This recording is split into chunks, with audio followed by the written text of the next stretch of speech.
नमस्ते दोस्तों, स्वागत है आपका। आज हम सुनने वाले हैं भगवान विश्वकर्मा जी की पावन और अद्भुत कथा। अगर आप लोग मेरे चैनल पर नए हैं तो चैनल को सब्सक्राइब जरूर करें और वीडियो को लाइक करना न भूलें। प्राचीन काल की बात है, जब इस सृष्टि की रचना का कार्य प्रारंभ हुआ, तब ब्रह्मा जी ने देवताओं के निवास और उनके दिव्य अस्त्र शस्त्रों के निर्माण की आवश्यकता अनुभव की। तभी ब्रह्मा जी ने अपने तपोबल से एक दिव्य पुरुष की उत्पत्ति की।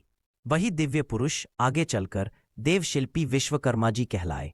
विश्वकर्मा जी का जन्म सूर्य देव और संयोगिता देवी के घर हुआ माना जाता है। वे अद्वितीय शिल्पकार, स्थापत्य कला के आचार्य और देवताओं के वास्तुकार हैं। इनके बिना कोई भी दिव्य निर्माण अधूरा है। सबसे पहले विश्वकर्मा जी ने इंद्रलोक का निर्माण किया। अमरावती नगरी, देवताओं के महल और इंद्र का दिव्य दरबार सब उन्हीं की कला से बने। फिर उन्होंने यमपुरी, कुबेरपुरी और वरुणपुरी का निर्माण किया। देवताओं के रथ, महल, महादेव का कैलाश और देवी देवताओं के आभूषण सभी उनकी अद्भुत शिल्पकला के उदाहरण हैं। एक समय ऐसा आया जब दैत्य त्रिपुरासुर ने 3 नगरों का निर्माण किया और देवताओं पर अत्याचार करने लगा।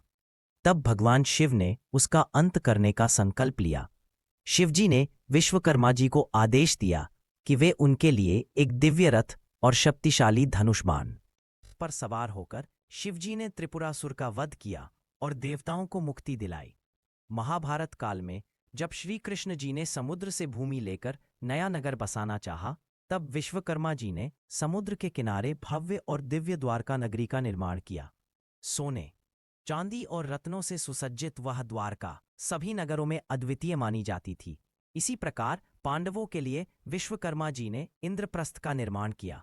वहां की सभा इतनी अद्भुत थी कि जल और भूमि का भेद समझना कठिन था। इसी सभा में दुर्योधन भूमि और जल में भ्रमित होकर गिर पड़ा था। लंका का निर्माण भी विश्वकर्मा जी ने ही किया था। उन्होंने उसे स्वर्ण की नगरी के रूप में बनाया था, जो आगे चलकर रावण के अधिकार में आई। देवताओं के लिए बने अनेक अस्त्र शस्त्र भी विश्वकर्मा जी की ही रचनाएं हैं।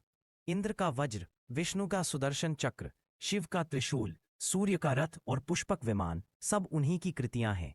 विश्वकर्मा जी को श्रम और सृजन का देवता माना जाता है। आज भी उनकी जयंती पर कारखानों, औजार, कार्यस्थलों की पूजा की जाती है। मान्यता है कि जो व्यक्ति परिश्रम और कौशल से कार्य करता है, उस पर विश्वकर्मा जी की विशेष कृपा बनी रहती है।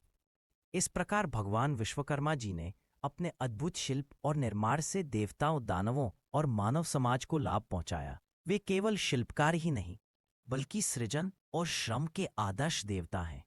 उनकी स्मृति हमें यह संदेश देती है कि सच्चा श्रम ही पूजा है और सृजन ही ईश्वर का कार्य है।